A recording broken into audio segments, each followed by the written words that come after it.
Olá, caros alunos, espero que estejam todos bem, né? Na última aula, nós entramos no capítulo 3 da periclitação da vida e da saúde. Falamos no artigo 130 aí, né? Embora tinha vídeo aula, eu resolvi fazer uma explanação também sobre do artigo 130 do perigo de contágio venéreo. Passamos por ele na nossa webconferência. Também falamos sobre o perigo de contágio de moléstia grave, artigo 131. Fomos para o artigo 132, perigo para a vida ou saúde de outrem. Entramos lá no abandono de incapaz, né? E o seu aumento de pena, exposição ao abandono do recém-nascido, a omissão de socorro. Falamos também dos maus tratos, artigo 136, e entramos nos crimes contra a honra. Falamos, a princípio ali, e a aula já estava bem avançada, entramos falando no crime de calúnia. Aí, com o pedido de alguns alunos, e que a aula já estava bem avançada e estava bem cansativo, né? Deixamos para essa aula para falarmos aí sobre a difamação e a injúria, né? Mas como que eu não gosto de fazer meia boca, né? Eu vou iniciar aqui falando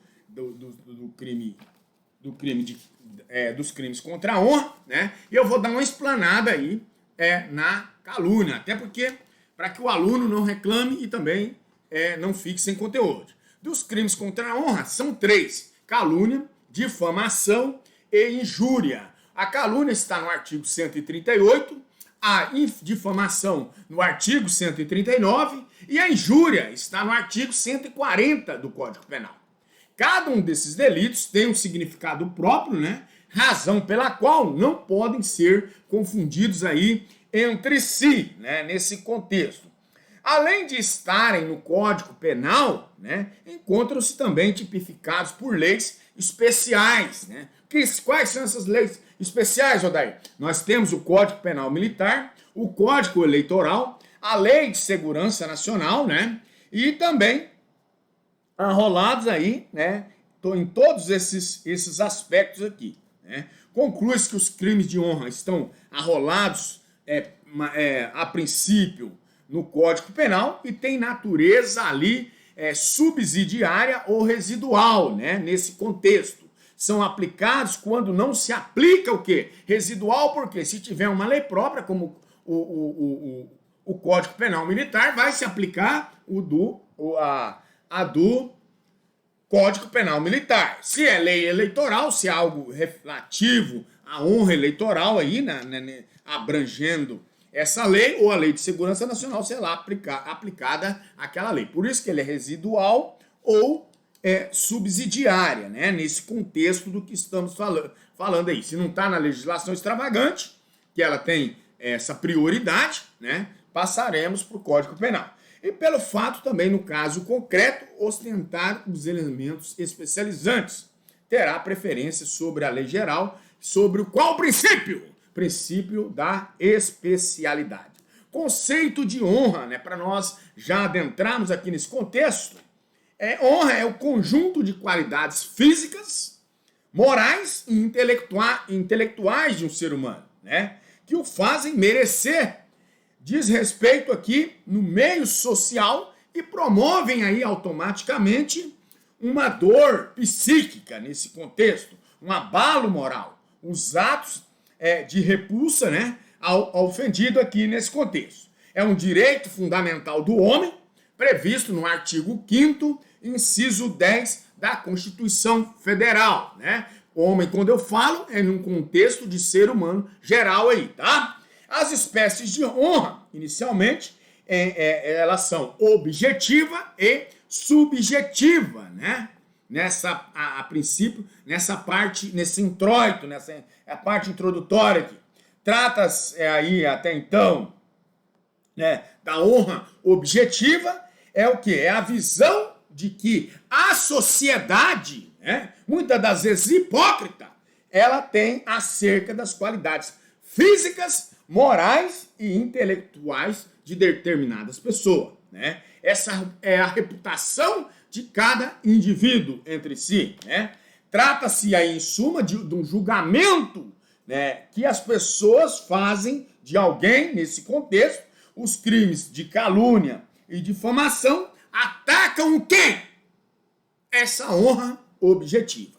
Quanto à teoria, essa honra subjetiva, é o sentimento que cada pessoa possui acerca das suas próprias qualidades aí, morais, físicas e intelectuais. Então fica fácil. Se a honra é objetiva, se essa honra é objetiva, ela vai atingir o quê? A calúnia e a difamação, né? Os dois primeiros aí, calúnia e difamação, artigo 138 e o 139. E essa honra subjetiva, ela vai atingir a injúria nesse contexto, porque a calúnia é o que é a reputação que cada indivíduo tem, a calúnia e a difamação. Já nesse contexto, a forma subjetiva fica a critério, a caso do que esse sentimento que você tem de si próprio. Eu, particularmente, tenho hoje nesse visual novo meu, achei elegante, bonito, né? Há quem critique e vai, se falar mal, vai atingir a minha honra subjetiva. É uma injúria, né? E aí, nesse contexto aqui, para que vocês entendam aí de forma mais simples. A honra, essa honra, dignidade, é o quê? É o conjunto das qualidades morais do indivíduo, enquanto a honra, decoro, é o conjunto das qualidades físicas e intelectuais. A injúria, ela viola essa honra subjetiva, né? É a imputação da qualidade negativa à vítima, né? Aspectos físicos, intelectuais e morais. Logo, senhores, esse crime aqui em questão consuma-se quando a própria vítima ela toma a ciência dessa ofensa que lhe foi dirigida. E aí eu falei para os senhores, a honra objetiva é calúnia e difamação, 138 e 139, na sequência, um no rápido, o outro já. O 140 é a forma subjetiva, injúria, né? E aí, a diferenciação entre os crimes de honra, nós veremos aqui, cada um no seu nuance. Para o Supremo Tribunal Federal, para os deuses da corte, né, os deuses da nação, a calúnia exige a imputação de fato específico que seja criminoso.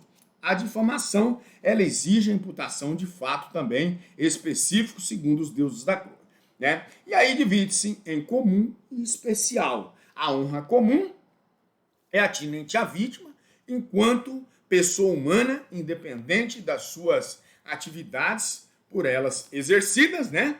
Exemplo, chamar alguém de imbecil, né? Nesse contexto. E a honra especial é qual? É denominada essa honra profissional, né? E a que relaciona com a atividade particular da vítima. Exemplo, médico cirurgião de chamá-lo de açougueiro. Embora tenha, não deve se falar. Porque, como nós vimos lá no intercrime, não se pune o quê? A cogitação. Então, ficou no campo das ideias. Não vai muito que você pense de alguém a falar o Odair é um burro, né? Mas fique calado, porque se expõe, aí eu vou ganhar um dinheirinho seu, tá? Porque não deve expor essas coisas. É crime de injúria, tá beleza? E aí, senhores, né, nesse contexto, verificamos aí, falamos, vamos entrar logo no nosso primeiro crime aqui, que é a calúnia. A calúnia está lá no artigo 138, é caluniar alguém. E agora, o ponto neufrágico é imputando-lhe falsamente fato definido como crime. Que imputação é essa? Você vai lembrar que quem são os imputáveis, né? Os inimputáveis não tem crime, né? Não comete crime, né? Ou ele não pode ser imputado a ele, mas é aquele que eu imputo a alguém. Eu falo que alguém furtou esse copo aqui. E aí é o crime da calúnia. E ela é de 6 meses a 2 anos. O parágrafo primeiro diz assim, na mesma pena incorre quem? Sabendo falsa imputação, apropala ou divulga, né? O parágrafo segundo diz que é punível a calúnia contra os mortos. Exceção da verdade, o parágrafo 3º, admite-se a prova da verdade, salvo se constituído o fato imputado no crime de ação própria, o ofendido não foi condenado por sentença irrecorrível. Se o fato é imputado a qualquer das pessoas indicadas no inciso 1º do artigo 141, e se o crime é imputado, embora a ação pública, o ofendido foi absolvido por sentença irrecorrível, né? Então, senhores, dentro desse questionamento, cumpre observarmos que a pena do crime de calúnia é de 6 meses a 2 anos. É uma infração, então, começando a concatenar os atos, de menor potencial ofensivo, sendo da competência de quem? Do GCRIM, né? Juizado Especial Criminal. Qual é o sujeito? Quem são os sujeitos, né? Sujeitos desse crime. Sujeito ativo e o sujeito passivo. Verificaremos agora esse sujeito ativo. É um crime comum, podendo ser praticado por qualquer pessoa. E aí eu trago a atenção dos senhores em relação aos detentores dessa inviolabilidade, os quais possuem uma imunidade material. Por quê? Pelas opiniões, palavras e votos. A Constituição Federal, ela confere uma tolerância maior com o uso dessa liberdade de expressão, quando proveniente de parlamentares no exercício do seu respectivo mandato. O artigo 53, ele diz que os deputados, senadores são invioláveis civil e penalmente, por quaisquer das suas opiniões, palavras e votos, nesse contexto. O artigo 53 traz. E aí, cumpre destacarmos a imprescindibilidade da conexão das palavras e opiniões e votos com o exercício da profissão, sob pena de ausente lá configurar-se um dos delitos contra a honra. Nesse sentido, traga-se o informativo 810 do STF, que eu não vou ler aqui para os senhores, e aí, corroborando, tem mais um informativo, o informativo 831 também do STF. Cabe aos senhores capitanear esses conteúdos e lerem, tá? Nesse contexto. Tem sido, recorrente perguntas, e o advogado no exercício da profissão? Ele tem imunidade quanto ao delito de calúnia? Porém, tem imunidade na difamação ou na injúria, né? De acordo com o artigo 7º, parágrafo 2º da Lei 8.906 de 94, né? O advogado tem imunidade profissional, não constituindo injúria, difamação ou desacato, puníveis qualquer manifestação de sua parte no exercício de sua atividade, em juízo ou fora dele, sem prejuízo das sanções disciplinares pelo órgão de classe, que é a OAB, pelos excessos que cometer. Mas o Supremo Tribunal Federal, na ação direta de inconstitucionalidade, a ação 1127, 8, né, declarou a inconstitucionalidade da expressão desacato, constante em seu dispositivo a imunidade profissional do advogado. Não se estende ao crime de calúnia, segundo Kleber Masson, tá? Segundo o doutrinador Kleber Masson, aí, que é promotor de justiça. O sujeito passivo é quem? Qualquer pessoa pode ser vítima. É uma espécie de crime comum, não existe uma qualidade especial, né? E aí você se pergunta, e os menores de 18 anos podem ser vítimas? Sabendo que o menor não pratica crime, né? Mas um ato infracional, é possível a imputação a esse fato criminoso ao ponto de caracterizar um crime de calúnia por parte daquele que o faz? Aí nós temos duas correntes. A primeira corrente, ela aduz que, sabendo que o menor de 18 anos não pratica crime, mas ato infracional, não pode ser vítima de calúnia e será vítima de difamação. Sai do espeto, cai na brasa, né? A segunda corrente argumenta que caluniar é imputar um fato definido como crime. O menor de 18 anos pode praticar o fato definido como crime, denominado esse ato infracional. logo pode ser vítima de calúnia. Logo mais à noite eu contarei para os senhores na nossa web um fato que ocorreu no meu escritório, dessa situação. O menino foi com seu pai, né, que era o representante legal ali, e tinha o cara xingado ele de furtado 2 armas. Né? O pai tem que ter um nível de sensatez e coerência. Né? Logo eu vi que o moleque era do capeta. Né? Ingressamos com ação, ganhou um dinheiro do cara, e o moleque depois quis dar um pau no pai e está preso agora no presente momento. Olha para os senhores verem o nível de insensatez desse pai, né? Que acabou defendendo esse filho, né?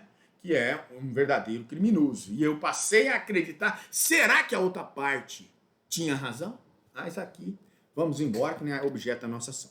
Então, e a pessoa jurídica, ela pode ser vítima de calúnia? De acordo com o STF e o STJ, a pessoa jurídica não pode ser vítima de calúnia, pois o ente coletivo ele não pratica crime, né? É um entendimento, já esse entendimento é um tanto ultrapassado, porque, segundo Rogério Sanches, essa jurisprudência demanda em ser atualizada pela Lei 9.605 dos crimes ambientais. O STJ e STF entende que essa pessoa jurídica de crimes ambientais, né, nesse contexto, pratica crime, e temos que ela pode ser sujeito ativo desses crimes ambientais. Ser sujeito passivo no crime de calúnia, na situação, por exemplo, em que lhe é imputado falsamente a prática de crime ambiental. Por fim, né, recentemente o STF, se atualizando, diz que é admissível a condenação dessa pessoa jurídica pela prática de crime ambiental, ainda que absolvido as pessoas ocupantes de cargo de presidência ou de direção de órgão responsável por essa prática criminosa. E aí foi um entendimento sacramentado pela ministra Rosa Weber, julgado em 6 de 8 de 2003, está no informativo 714 também. Eu estou passando a informação, depois vocês se virem para agregar mais conhecimentos aí, tá? Segundo Mirabete, a pessoa jurídica não pode ser vítima de qualquer crime de honra. Segundo o Código Penal, né, só protegeria a honra da pessoa física. É um entendimento aí, poderia se dizer ultrapassado, mas eu entendo também assim como Mirabete, né? Mas a minha opinião, né, eu sou um formador de opinião e eu falo o que eu quero. Né? E aí, eu penso da mesma forma que Mirabete. Né? E o morto pode ser vítima da calúnia? Quem figura como vítima ali é a família do morto. Porra. O morto não é mais sujeito de direitos, tendo extinguido-se o seu direito ali com a morte, segundo Kleber Masson. A tutela da honra das pessoas mortas relativamente à memória da reputação, bem como os interesses dos familiares, sem preservar o quê? A dignidade do falecido. Vítima dos crimes são quem? Os cônjuges e os familiares do morto. E aí, quanto à autocalúnia de crime, pode caracterizar o delito lá do artigo 341, né? A autocalúnia, ela é crime? E aí, essa autoacusação falsa, artigo 341, acusar-se perante a autoridade de crime inexistente ou praticado por outro. A pena de detenção de 3 meses a 2 anos ou multa, né? A conduta nesse contexto dessa autocalúnia é o quê? O crime de calúnia ele tipifica a conduta de imputar determinado fato previsto como crime. E aí, sabiamente falso. Trata-se de delito de execução livre, pode ser praticado de várias formas, palavras, gesto escrito, né? Segundo Kleber Masson, essa conduta consiste em atribuir a alguém a prática de determinado fato definido como crime, né? E, entretanto, deve ser previsto em lei como fato criminoso. Essa imputação falsa, essa contravenção penal, atinge o quê? A honra, configurando crime de difamação, mas não de calúnia. Nós temos o crime de calúnia quando? Quando o fato é imputado, né, jamais ocorreu. A falsidade recai sobre o fato nesse contexto. E quando real o fato, não foi a pessoa apontada sendo o seu autor. Essa falsidade sobre a autoria do fato, o fato aconteceu. Porém, não foi aquela pessoa X, né, que cometeu esse ato. Quanto ao elemento normativo do tipo, é o quê? Falsamente. Né? E aí, conforme explica aqui esse camarada que eu gosto muito dele, né? Não mais do que minha esposa, mas eu gosto dele, Kleber Masson. Por quê? Ele deve ser falsa imputação desse fato definido como crime. Né? Por óbvio, não há calúnia quando se atribui a determinada pessoa um delito que ele realmente cometeu. Essa finalidade do Código Penal é proteger a honra das pessoas do bem e não acobertar criminoso. Essa falsidade ela pode recair sobre o fato, o crime atribuído à vítima que não ocorreu, né? Ou sobre o envolvimento no fato, o crime foi praticado. Mas não foi aquele camarada, né, que não tem, essa vítima não tem nenhum tipo de responsabilidade. E as formas agora, nós vamos para as formas de calúnia. Ela é inequívoca e também ou explícita. Por quê? A ofensa é direta, manifesta, não deixar dúvida nenhuma acerca da vontade do sujeito de atacar a honra alheia. Exemplo, A ingressou ontem na casa de B, no período noturno, e ameaçando-o de morte e ainda estuprou. Olha que desgraça! Esse equívoco, né? Essa forma inequívoca ou explícita, né? O camarada lança uma calúnia do diabo pra cima do outro, que um crime de estupro é do caralho para resolver hoje, tá? E aí? E a forma equívoca ou implícita? O sujeito, desejando caluniar uma pessoa, ele acaba na descrição do fato atribuindo falsamente, né, a prática de um crime também à pessoa diversa. Exemplo, a policial militar recebeu de B elevada quantia em dinheiro para não prendê-lo em flagrante. Essa aqui é uma atribuição a um funcionário público, o crime de corrupção passiva do artigo 317. E o delito de corrupção ativa do artigo 333 do Código Penal, né, ao particular. E aí, nós vamos ver ela de forma reflexa quando? Quando a ofensa é velada, é discreta, né? O sujeito é descarado aqui, né? Porque ele fala, o sujeito repetidamente, né? Repeticiamente, passa o recado no sentido que a vítima teria praticado um delito, né? É aquela fofoquinha bem de leve, né? Eu digo que é o crente bem ortodoxo, que ele chega, ele não pode falar mal do irmão, né? Que a Bíblia condena. Aí ele fala, rapaz, você sabe, eu fiquei sabendo, rapaz, que o irmão... E aí, lança o fato. Exemplo, em uma conversa em que falavam sobre a fortuna de A, que fora prefeito, né? B diz que também seria rico se tivesse se apropriado durante anos de verba pública. Nesse contexto, ela vai de reflexo, ó. Né? A figura equiparada, ela verifica-se em espécie de calúnia quando alguém, depois de tomar conhecimento da imputação falsa de um crime à vítima, leva adiante a ofensa, transmitindo aí, né, a outras pessoas, né? E aí ele já vai mais direto, ele já chega, esse aqui é o crente mais descarado, né? Ele já chega e já fala, você for sabendo, rapaz, que o fulano, né? Quem me falou foi a Mariazinha. Fulano estava roubando o ciclano, né? Que é essa propalar, é relatar verbalmente aí, né? Divulgar consiste em relatar por qualquer outro meio, exemplos, né? Através de panfletos, outdoor e gestos e etc e tal, né? Artigo 138, parágrafo 1º, diz que na mesma pena incorre quem, sabendo dessa falsa imputação, a propala ou a divulgue, né? O artigo 138 do caput, ele cria a calúnia. Ele cria o quê? Esse dolo direto e também o dolo eventual. O artigo 138, parágrafo 1º do Código Penal, o agente divulga essa calúnia, que foi criada por outrem. Não abrange o dolo eventual, só o direto, tá? A voluntariedade, ela está latente, né? Porque o crime de calúnia é indispensável essa vontade de ofender a honra objetiva da vítima. O dolo, se o agente atua com a intenção de brincar, né, aconselhar, a intenção de criticar ou de ofender, não há crime por ausência de dolo nesse contexto, né? Então, é indispensável essa vontade, né? Esse querer, essa tesão de fuder com a vida do outro, né? De estragar a vida do outro, né?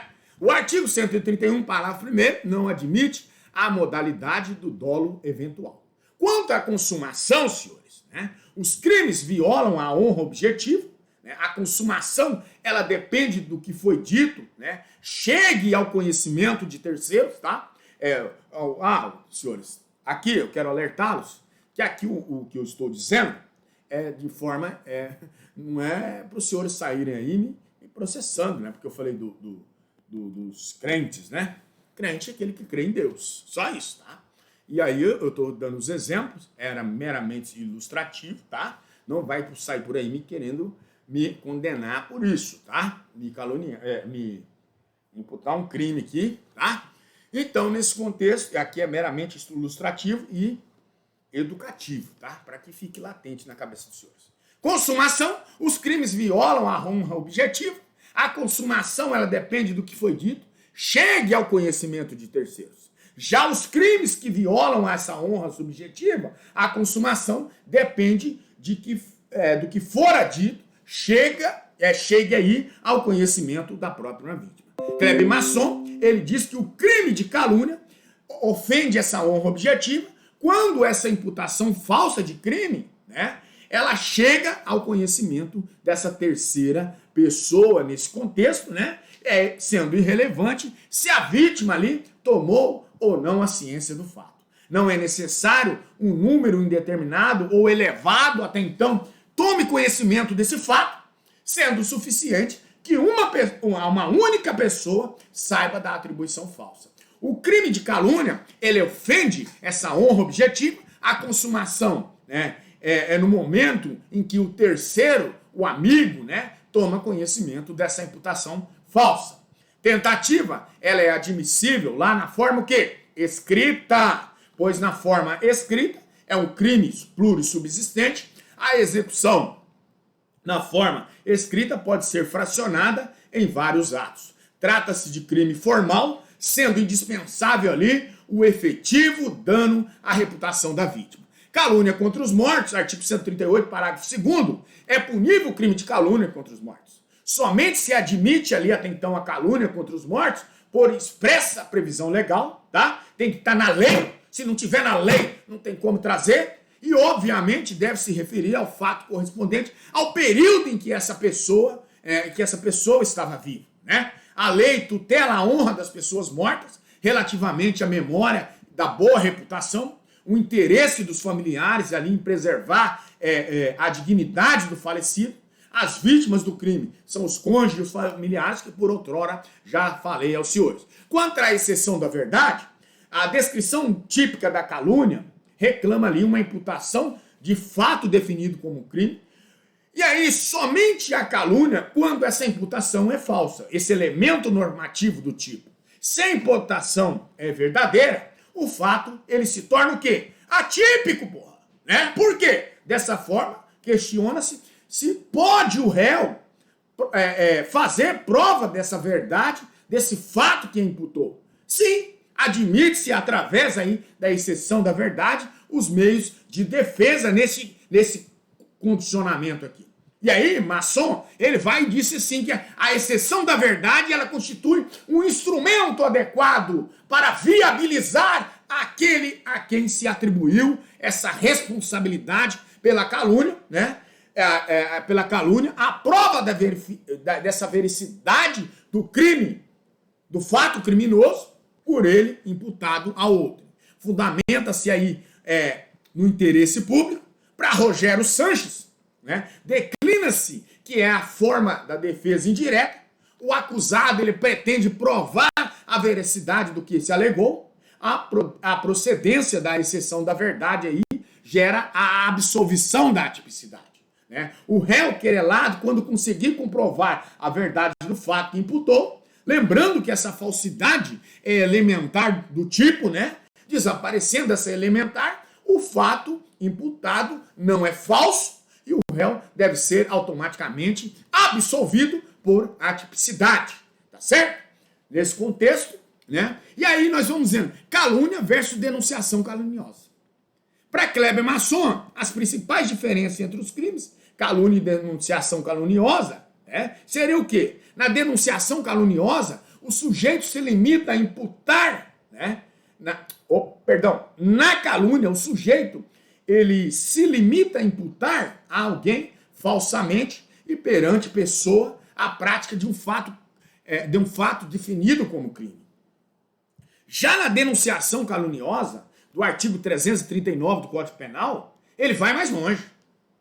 Ele pega essa calúnia, né, e leva essa imputação ao conhecimento de uma autoridade pública, movimentando a máquina estatal mediante a instauração de investigação policial, de processo judicial, de instauração investigativa também administrativa, de inquérito civil ou de ação de improbidade administrativa contra alguém que ele sabe que é inocente. A calúnia é crime contra a honra, processa-se por ação penal privada, artigo 145 do Caput, e a denunciação caluniosa é crime contra a administração pública e de ação penal pública incondicionada. Eu só quero salientar aqui aos senhores que determinados institutos serão estudados em momento oportuno, tá? Porque são crimes próprios lá, tá? A denunciação caluniosa, por exemplo, nós entraremos nela lá na frente, tá? Agora não. Nesse contexto, esgotamos aqui o conteúdo sobre calúnia e passamos para o outro crime do artigo 139, difamação. Não fala defamando não, tá?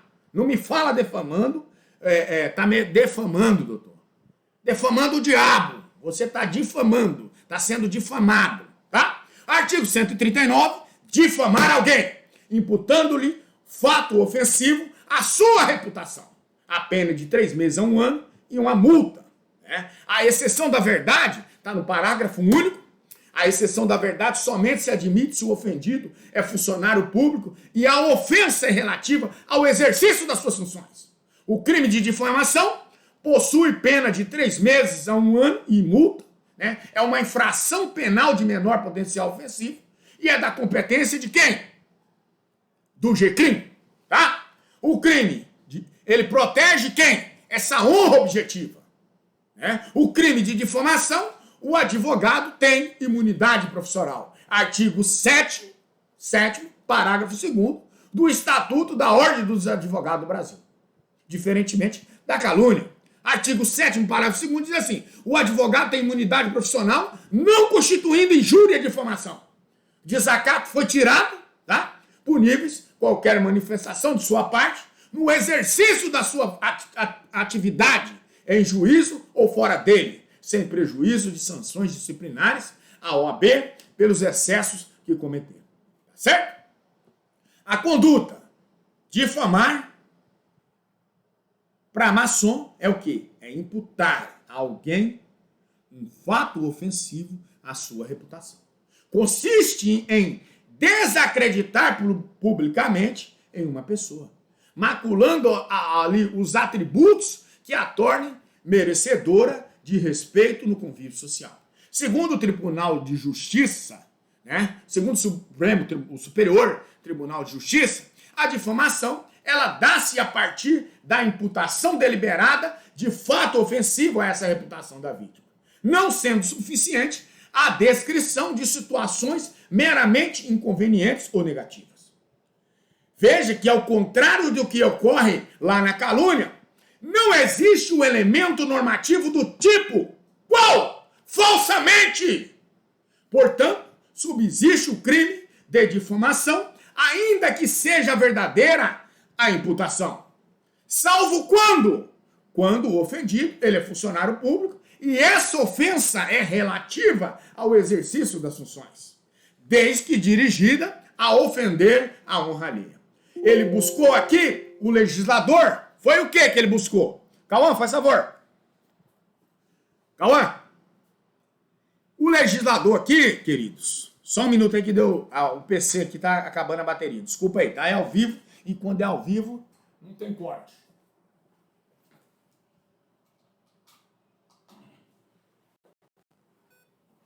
Vamos lá! O legislador aqui, ele buscou deixar nítido que as pessoas devem fazer comentários desairosos, né, sobre a vida alheia. O crime de difamação, assim como atinge, como de calúnia, a calúnia, né, atinge a honra objetiva da pessoa, o crime se consuma-se com a imputação, e essa imputação chega ao conhecimento da terceira pessoa. A imputação deve versar sobre fato verdadeiro ou falso. Esse ofensivo à reputação. Dessa forma, nós temos aí a calúnia criminosa, né? A conduta, criminosa, é atribuir determinado fato não criminoso. Trata-se de crime de execução livre, e aí isso explica Masson que é um crime que ofende a honra objetiva, depende da imputação de um fato a alguém, não precisa ser criminoso, basta que tenha capacidade para macular a reputação dessa pessoa, meu Deus, né? E aí os sujeitos ativo e o passivo. O sujeito ativo é qualquer pessoa, trata-se de crime comum, e uma observação que eu faço é que o advogado tem essa imunidade profissional. O sujeito passivo também é qualquer pessoa, trata-se de um crime comum. Pessoa jurídica pode ser sujeito do crime de difamação? O entendimento do STF e do STJ é que a pessoa jurídica ela pode ser vítima dessa difamação, pois ela tem uma honra objetiva perante a sociedade a ser preservada. O professor Mirabete aduz que a pessoa jurídica não poderia ser vítima de qualquer crime de honra, tá certo? Quanto à voluntariedade, o crime de difamação é punido a título de quê? Dolo! Intenção! Sendo imprescindível a intenção do agente em ofender essa honra objetiva. Hoje eu tô meio doido, porque eu não tomei o meu gadernal. Por isso eu estou um pouco aloprado. Assim, se o agente ele atua com a intenção de brincar, de aconselhar, de narrar o fato como testemunha ou defender-se, não há crime por ausência de quê? De dolo, né? Então, seria fácil de desnaturalizar isso aqui quando eu dei o exemplo anterior.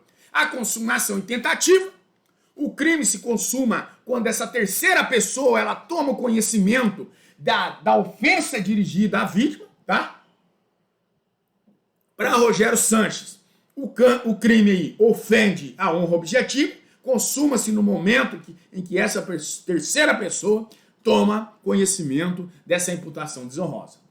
A tentativa, ela pode ou não pode ser admitida, dependendo aí do meio de execução do crime, né? É um delito unissubsistente. Exemplo, ofensa oral, né? O oral lá, quando a pessoa diz oralmente, né? É ou plurissubsistente. Existe difamação por escrito, como uma carta ofensiva que se extrai, tá? O crime, ele é formal, sendo dispensável o efeito do dano à reputação da vítima. A tentativa é admitida na forma escrita. Corroborando a esse entendimento, Kleber Masson, ele fala que essa difamação atinge essa honra objetiva, né? Consuma-se, portanto, quando essa terceira pessoa toma o conhecimento da ofensa dirigida à vítima. A difamação, ela é verbal, é incompatível com a tentativa, por obviedade, né? E aí, por óbvio, né? Na forma escrita, contudo, é possível conatos, essa forma tentada. Exemplo, bilhete contendo imputação de ofensa dirigida que se extrai, que se extravia aí, por exemplo. Quanto à exceção da verdade, é possível a exceção da verdade na difamação? Em regra, não se admite a exceção da verdade no crime de difamação, pois pouco importa se a falsidade aí da imputação não funciona como uma elementar do tipo, tá? Por quê? Excepcionalmente, né, autoriza nos casos em que o ofendido ele é funcionário público e a ofensa ela se torna dirigida ao exercício das suas funções. O parágrafo único do artigo 139, ele diz: a exceção da verdade somente se admite ao funcionário público e a ofensa é relativa ao exercício da função. Então, dois itens aqui. Primeiro, tem que ser funcionário público e outra coisa, tem que estar no exercício da função. Se ele está fora, é outra injúria ou difamação, ou difamação ou calúnia, outro crime lá contra a honra, mas não no exercício da profissão, tá certo? Injúria. Injúria, artigo 140 do Código Penal. Injúria, artigo 140 do Código. Injúria, artigo 140, injuriar alguém ofendendo-lhe a dignidade ou decoro. Pena, detenção, 1 mês a 6 meses ou multa. O parágrafo único diz: o juiz pode deixar de aplicar a pena. E agora veremos todos os nuances. É uma infração penal de menor potencial ofensivo, de 1 a 6 meses ou multa, né? Sendo competência lá do GCRIM. O crime de injúria caracteriza-se o delito com a simples ofensa a quem? A dignidade ou ao decoro da vítima, né? Mediante xingamento ou atribuição de qualidade negativa, né? Diferentemente do crime lá de calúnia e difamação, a injúria ela tutela essa honra subjetiva e tem como objetivo o quê? Material, a pessoa cuja essa honra subjetiva é atacada pela essa calúnia criminosa, segundo Kleber Masson. A estrutura do tipo penal da injúria, simples lá no caput, é injuriar alguém ofendendo-lhe a dignidade ou esse decoro. Pena é de 1 mês a 6 meses, ou multa, né? E aí o perdão judicial, lá no parágrafo 1º, ele diz assim: o juiz pode deixar de aplicar a pena quando o ofendido, de forma reprovável, provocou diretamente a injúria, né? Provocou diretamente a injúria, ou no caso de retorção imediata, que consistia em outra injúria. E aí, o parágrafo 2º é a real, né? Se a injúria ela consiste em violência ou vias de fato que por natureza ou por meio empregado se considere aviltantes. A pena é de detenção de 3 meses a 1 ano e multa, né, nesse contexto. E a qualificada, qual é a qualificada? Ou racial, né? O que todo mundo é quando o cara xinga o cara de macaco, né? Alguém me xinga de macaco, e aí a pessoa pensa que é um crime de racismo.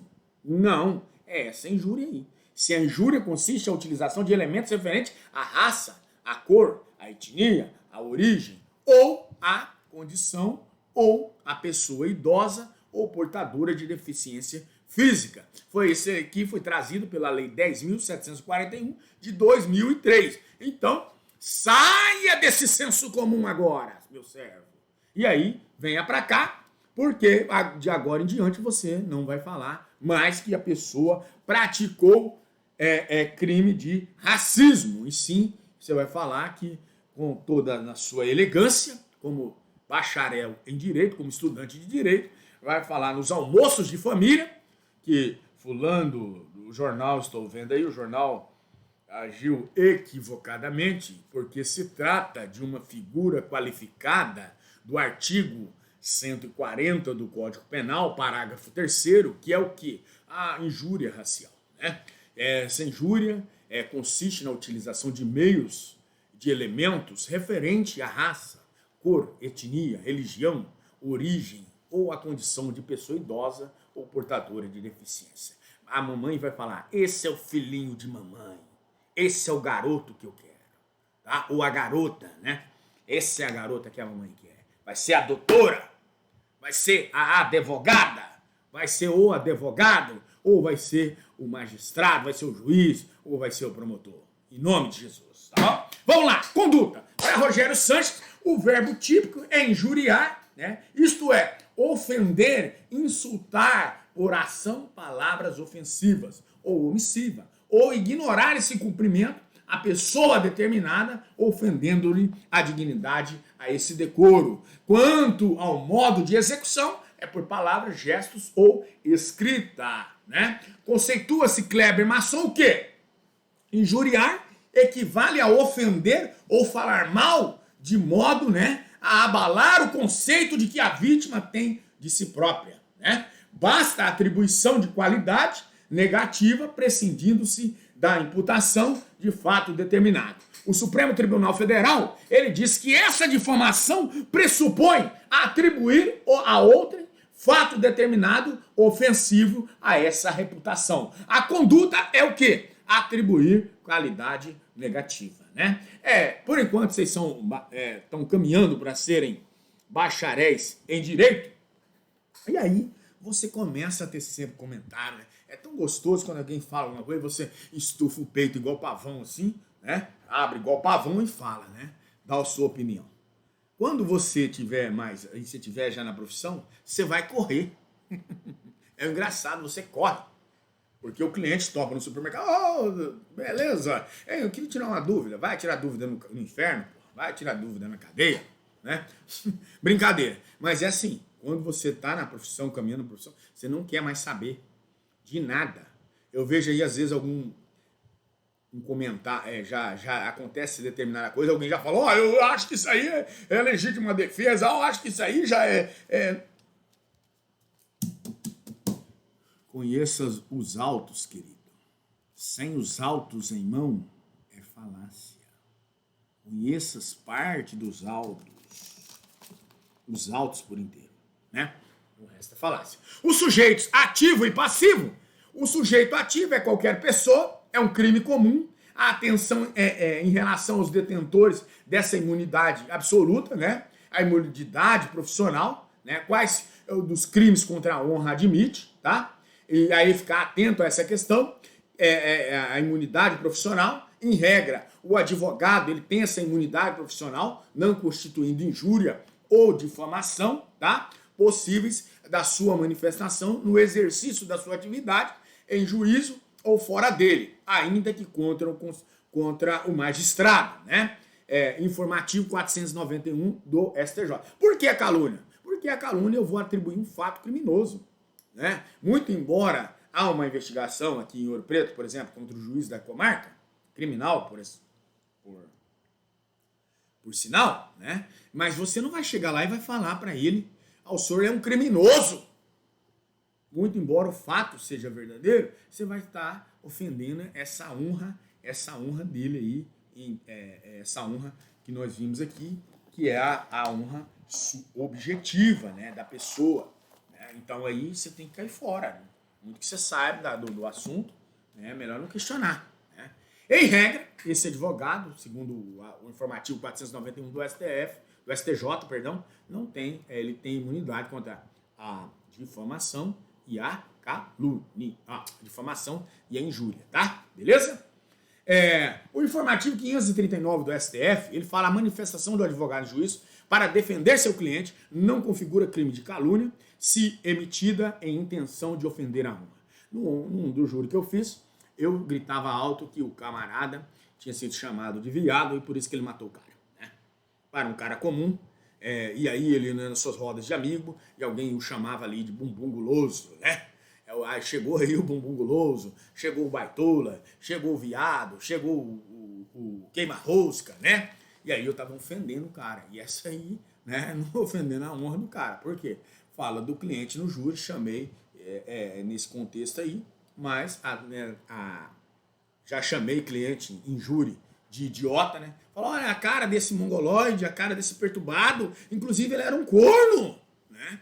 Ele era corno, senhores. Por isso que ele fez isso, na roda de amigos, quando ele chegava, alguém falava, é um corno.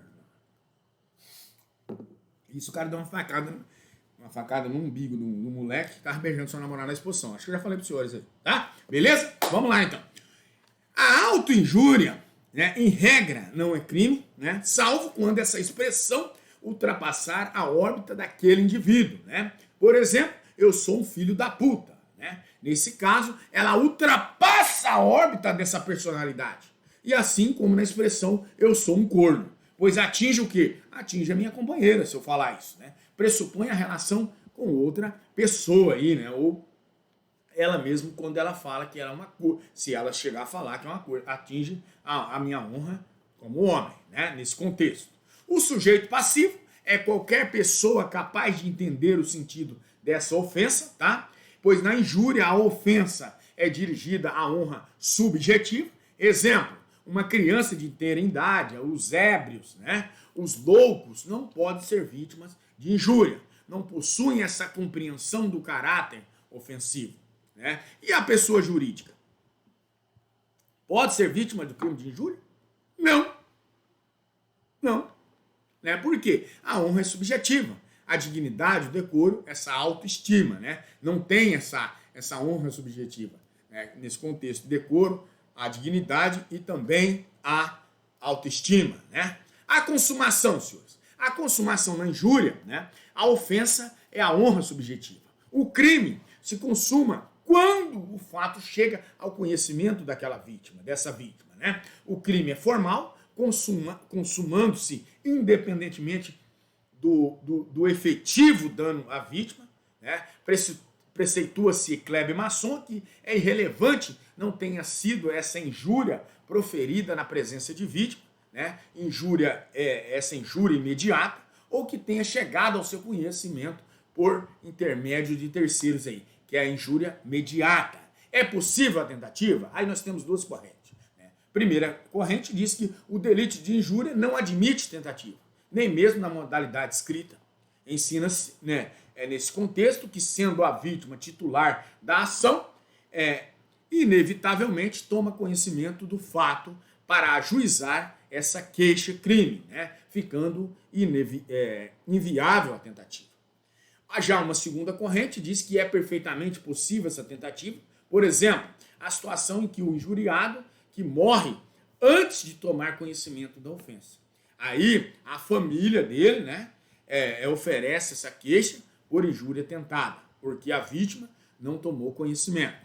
Quanto à exceção da verdade, né, nós vamos entender que no crime de injúria não se admite a exceção da verdade de forma excepcional, né? Sequer de forma excepcional. Para Kleber Masson, ele explica que o crime de injúria ele é incompatível com a exceção da verdade, por duas circunstâncias. Quais? A primeira, pela ausência de previsão legal, né? E a segunda, é impossível provar a veracidade dessa ofensa sob pena de provocar à vítima um dano ainda maior do que ele proporcionado pela conduta criminosa. Quanto ao perdão judicial, o juiz ele pode deixar de aplicar a pena, parágrafo primeiro, né, quando o ofendido de forma reprovável provocou diretamente a injúria. No caso de retorção imediata que consista em outra injúria. Aí Kleber Masson ele diz que o perdão judicial trata-se de causa de extinção da punibilidade, lá do artigo 107, inciso 9, né? É cabível quando o ofendido de forma reprovável provocou diretamente a injúria ou no caso de retorção imediata. Uma análise das circunstâncias separadamente aqui, que admitem o perdão judicial, né, a aplicação desse perdão judicial, é quando o indivíduo injuriado provocou a injúria, aproveita apenas para aquele que revidou.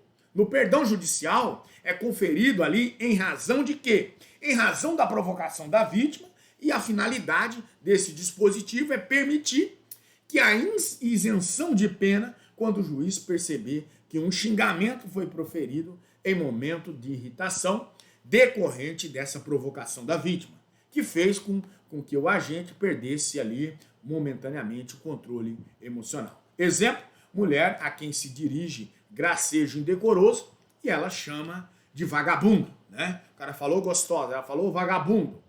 Vai tomar vergonha na cara, seu sem vergonha, né? E aí, esse exemplo é o mais nítido. No caso de retorção imediata, em que consista outra injúria, essa retorção significa um revide. Trata-se de hipótese em que uma pessoa ofende outra pessoa imediatamente, após ter sido ofendida por esta. Ambas praticaram os crimes de injúria e o juiz pode conceder o perdão a ambos. Para Kleber Masson, essa retorção é a injúria proferida pelo ofendido contra quem antes o injuriou.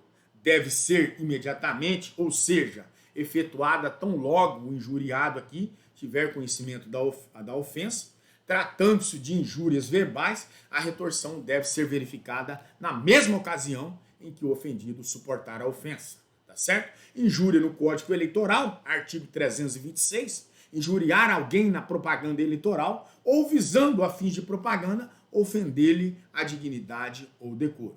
A caracterização do crime de injúria prevista no Código Eleitoral, ela exige como elementar do tipo a ofensa seja perpetrada aí na propaganda eleitoral ou vise fins de propaganda, sob pena de incorrer no crime de injúria comum, tá? Injúria real, lá do parágrafo 2º, é se a injúria consiste em violência ou vias de fato, que por sua natureza ou pelo meio empregado se consideres aí aviltantes.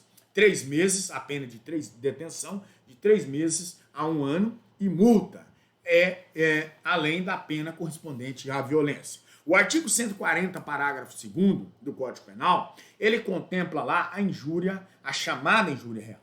É a infração penal de menor potencial ofensivo.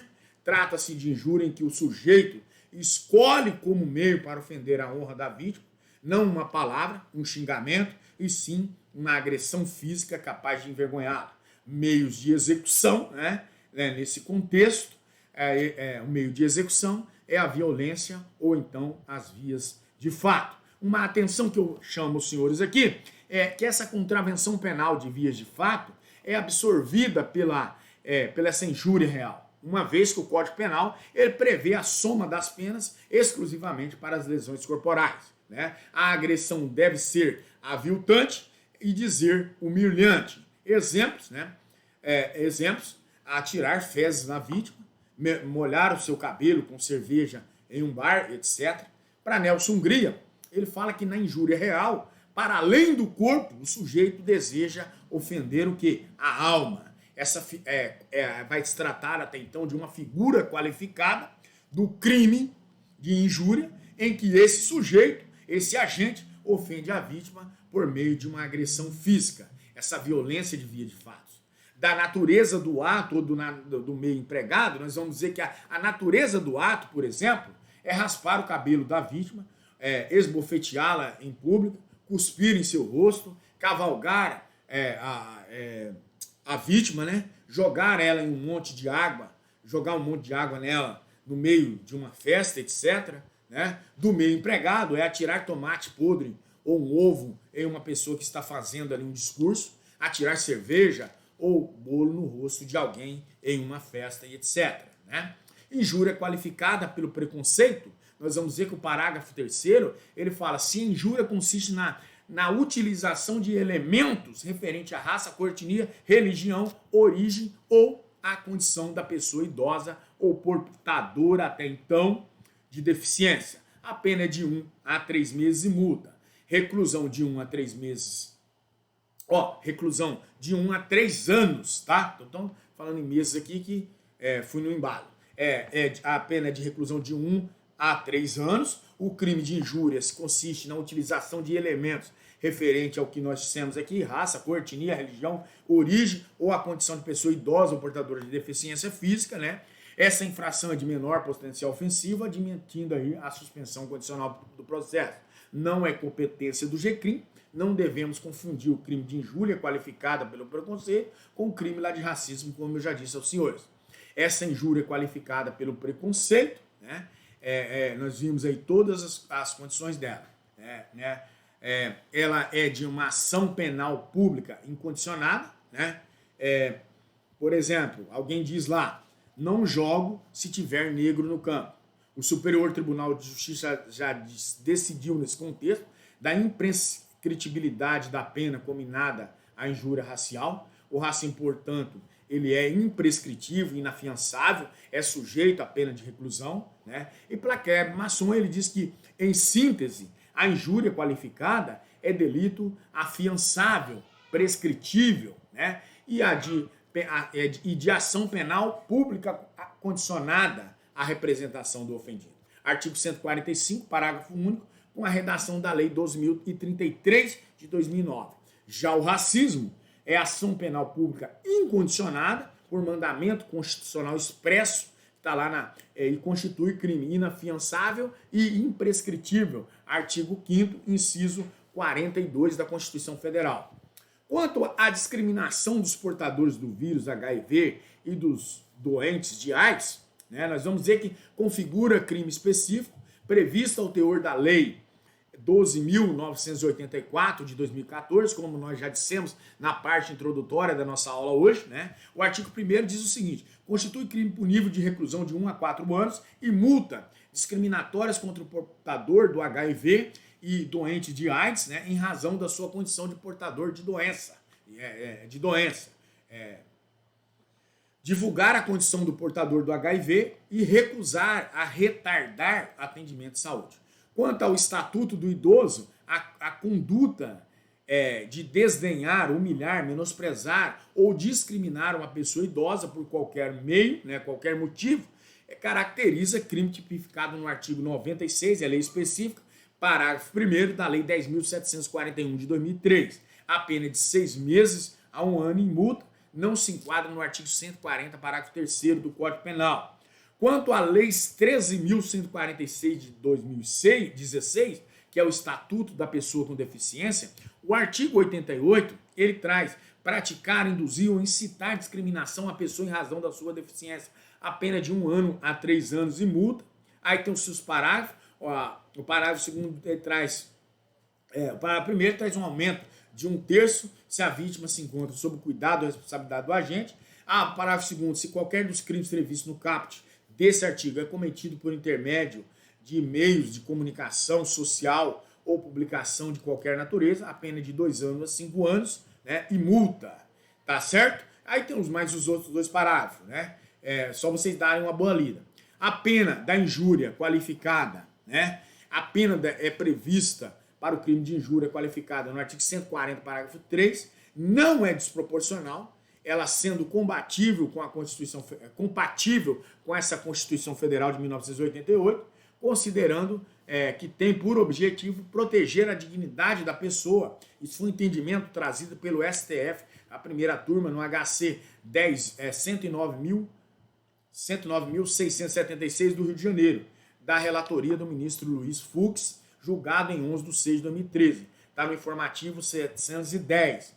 A injúria praticada pela internet e a sua competência, né? Os crimes de injúria cometidos pela internet são de competência da Justiça Estadual, tá? Mesmo se forem utilizadas redes sociais sediadas no exterior, cabe salientar. Quanto aos delitos formais, a consumação antecipada, os crimes contra a honra, eles pertencem à seara dos delitos formais, de consumação antecipada ou de resultado cortado. O tipo penal aqui dentro desse contexto contém uma conduta e resultado naturalístico, mas ele dispensa esse último para a consumação, né?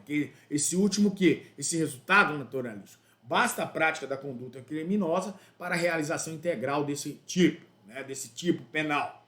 Exemplificadamente, o sujeito que chama outra pessoa de burra, ele quer ofendê-la indiscutivelmente, né? Pode ser que a vítima se sinta ofendida e menosprezada, como também pode acontecer que dela não se deixar abalar por essa injúria. Em qualquer caso, entretanto, o crime estará consumado. Quanto às majorantes de penas do artigo 141, as penas combinadas nesse capítulo aumentam-se de 1/3 se qualquer dos crimes é cometido contra o presidente da República, contra o chefe de governo estrangeiro, contra o funcionário público ou em razão de suas funções, na presença de várias pessoas ou por meio que facilite a divulgação dessa calúnia, da difamação ou da injúria. Artigo 141, tá?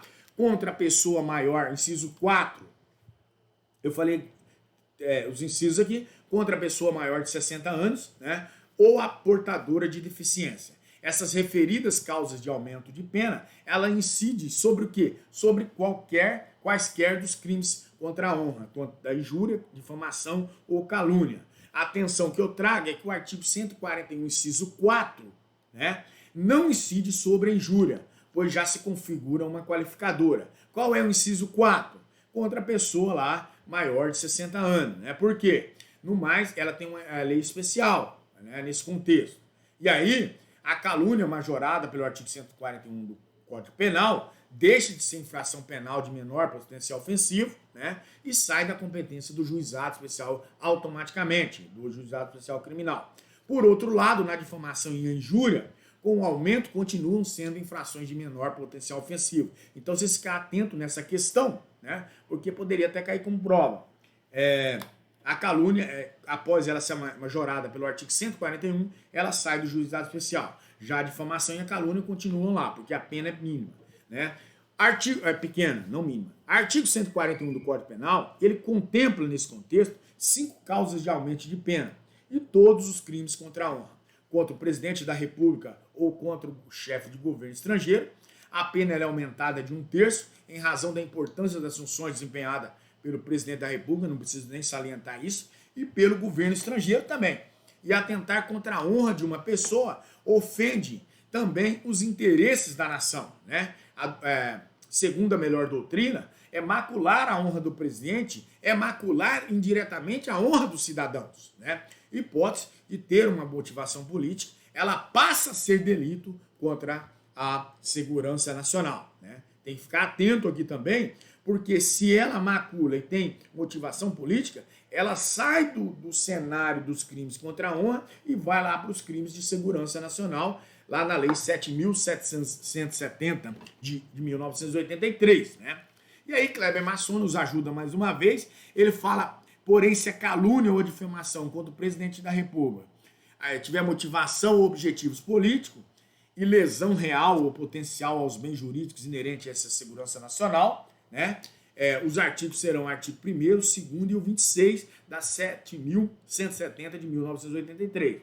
A injúria contra o chefe do Poder Executivo Federal, com ou sem motivação política, o crime será sempre previsto no Código Penal, tá? Então, o que vai o carro-chefe aqui para uma eventual prova? É essa motivação política. Se não tem motivação política, é crime comum, né, do Código Penal. O ataque à honra do chefe do governo estrangeiro, com ou sem motivação política, é crime comum, com aumento de pena. Então, o camarada que é chefe de governo estrangeiro, ela, com ou sem motivação política, é só para o nosso chefe de governo aí. Se for motivação política, é crime de segurança nacional. Esse é o caso, por exemplo, que todo mundo falando besteira na internet, em outros locais, que quando nós vamos ver mais à frente eu falo isso aqui.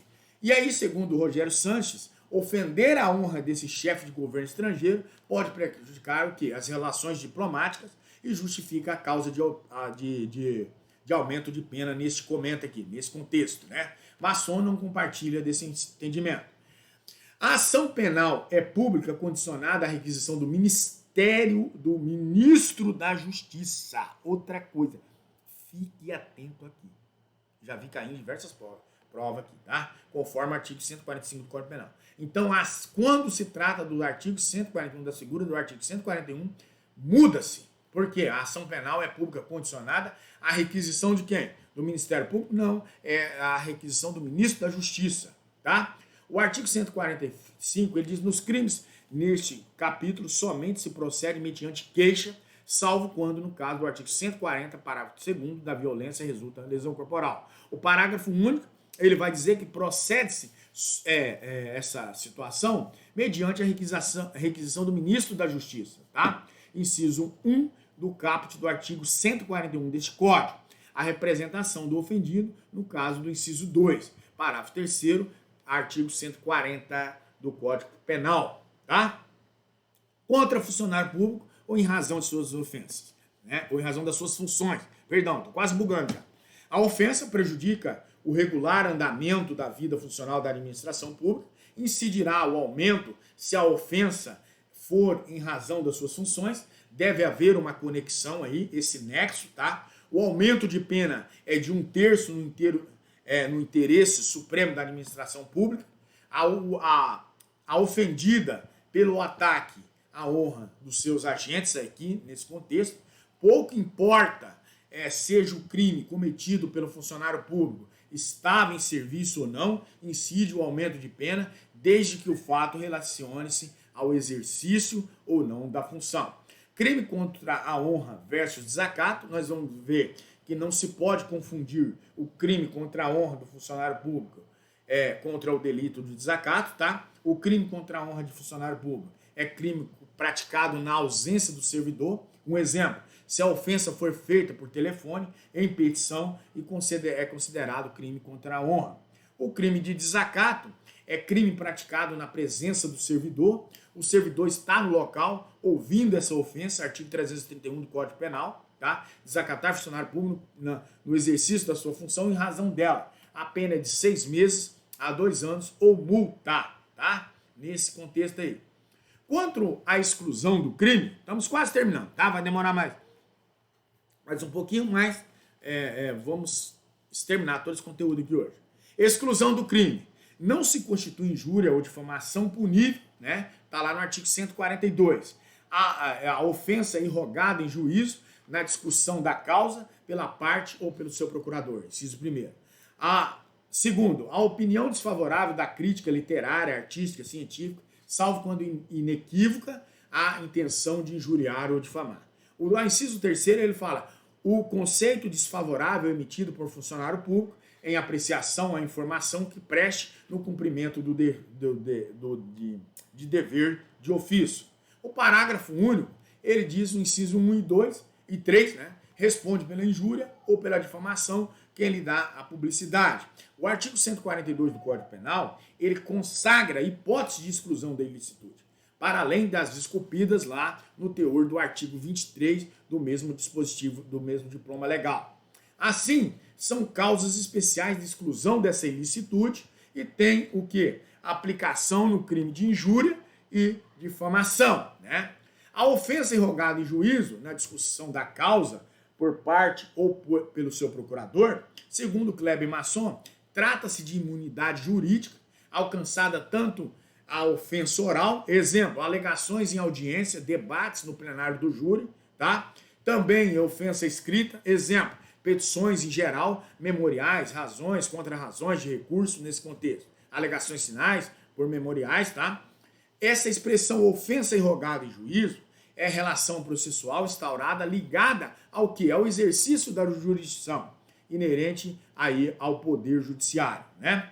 A imunidade do advogado, por sua vez, ela tem como base normativa o que está previsto lá no artigo, no Estatuto da Ordem dos Advogados do Brasil. Essa imunidade profissional trazida lá no artigo 7º, parágrafo 2º do Estatuto da OAB.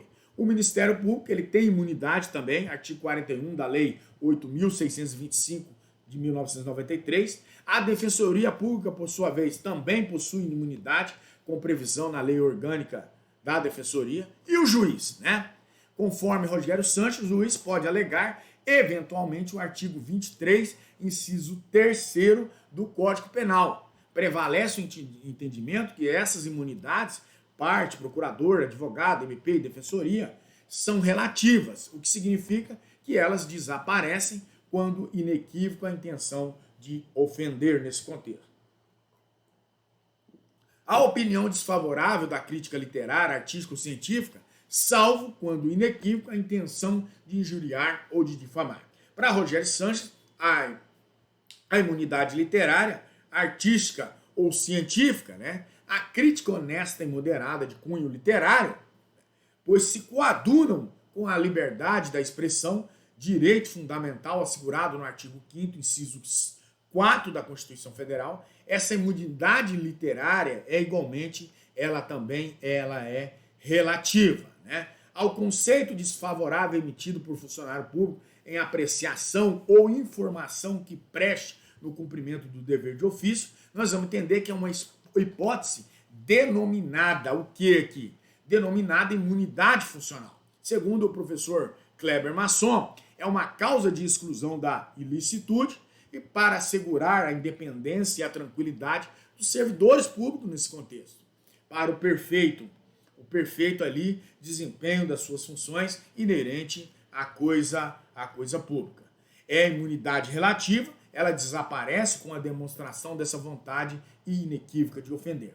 No caso, nos incisos 1 e 3, responde pela injúria e pela difamação quem dá o quê? Publicidade. Se o cara gosta de ficar falando pelos cotovelos, acaba se ferindo aí, né? Apenas a literária, a crítica científica pode ser propalada, né, por terceiros. Quanto, senhores, à retratação lá do artigo 143, o querelado que antes da sentença se retrata cabalmente da calúnia ou da difamação fica isento de pena. O parágrafo único, ele diz assim: nos casos em que o querelado tenha praticado a calúnia ou a difamação utilizando meios de comunicação, a retratação dar-se assim de desejar o ofendido, pelos mesmos meios em que se praticou a ofensa. Prevê o artigo 143 do Código Penal que o querelado pode, em momento anterior à sentença,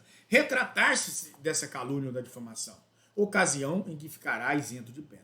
Retratar-se significa retirar o que disse, desdizer e assumir que errou. Não se confunde com a confissão do crime. É circunstâncias de causa de extinção da punibilidade, artigo 107, inciso 6º do Código Penal. Extingue-se a punibilidade pela retratação. Quem pode retirar-se? O querelado. Em qual momento? Antes da sentença. Em quais crimes? De calúnia e difamação. Qual é a consequência? É a isenção da pena.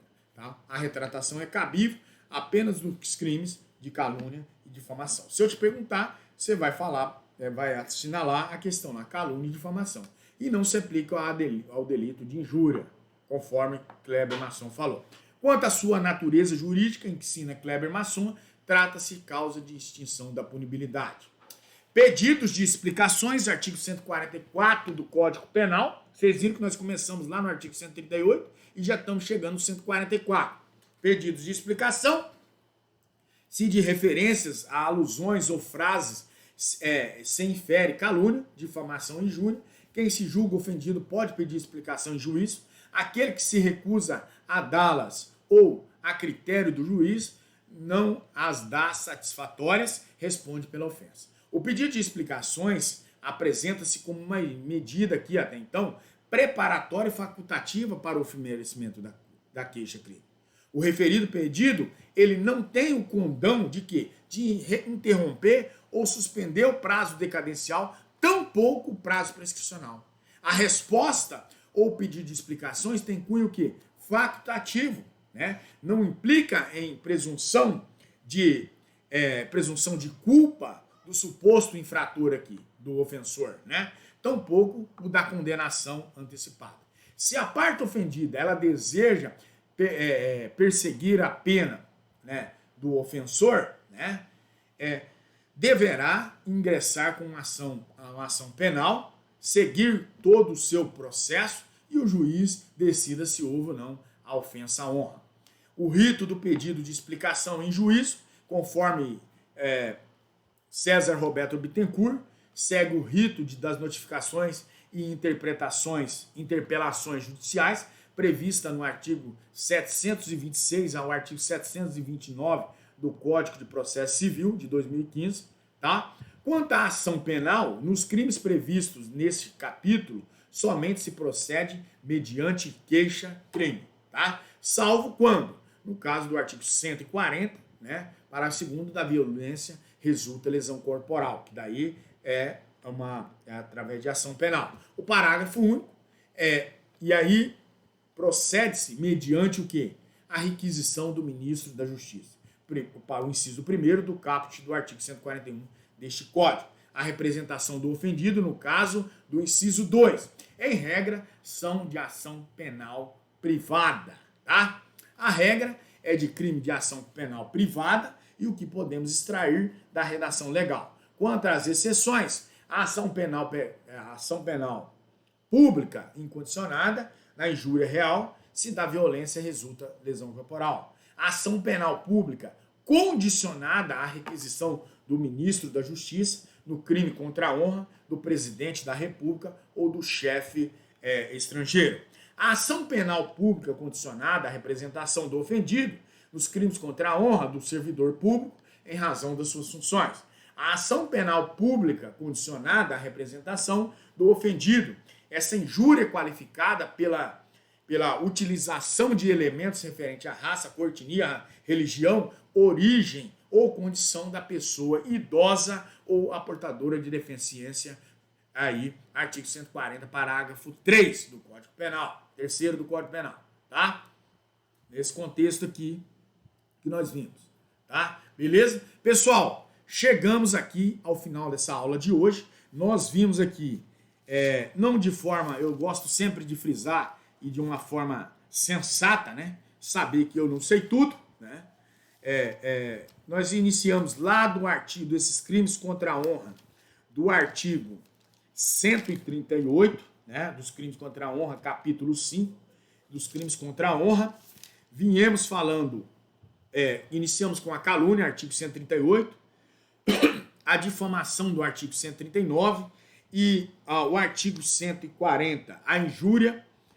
Depois nós vimos no artigo 141 as disposições ali gerais, as penas combinadas desse artigo aumentam-se de 1/3 se qualquer dos crimes cometidos contra o presidente da República, contra o funcionário público, em razão de suas funções, na presença de várias pessoas, ou contra a pessoa maior de 60 anos.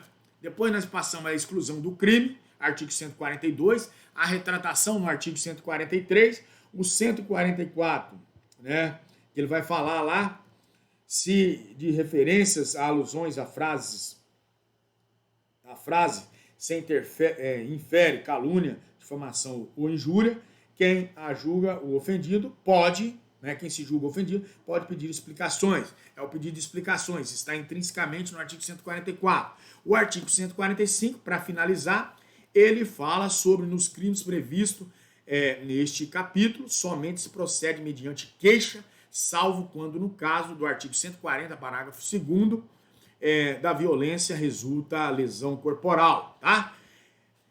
Na próxima aula, e já nessa aula de hoje, provavelmente, que nós vamos falar de 2 crimes aí que nós não falamos, nesse contexto aqui.